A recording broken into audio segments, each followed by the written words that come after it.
या गोष्टी आपण तपासल्या पाहिजे आणि याच्यात काय होऊ शकते तुम्ही लक्षात घ्या का आजकाल तुम्ही शंभूराजे देसाईचं उदाहरण पहा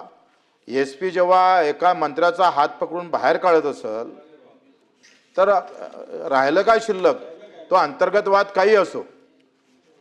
पण मंत्र्याचा हात पकडून बाहेर नेतं त्याला संदेश काय जातं महाराष्ट्रभर काय संदेश जातोय आणि अशा पद्धतीने जर एखादा पोलीस अधिकाऱ्यामध्ये काही पोलीस अधिकाऱ्यामध्ये एवढा माज आलेला आहे का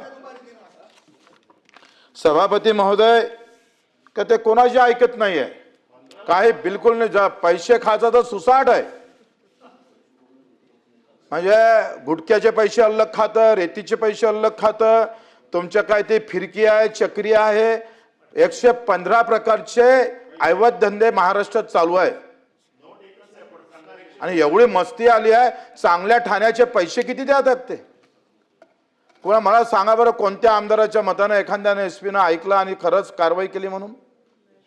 उद्या आमच्यासारखा गुन्हेगार आमच्यावर 350 गुन्हे आहे त्याच्यातले अर्धे गुन्हे सभापती महोदय फक्त फोन केल्यामुळे दाखल झाले फोन केल्यामुळे ही आखरी आंदोलनासारखे आम्ही आता दिव्यांगासाठी आंदोलन करत होतोय एखाद्या ऑफिसमध्ये गेलो आवाज मोठ्याने केला करा 353 आम्ही 350 पैकी 125 150 353 आमच्यावर दाखल करून टाकले मग आंदोलन करण्याची भाषाच बंद केली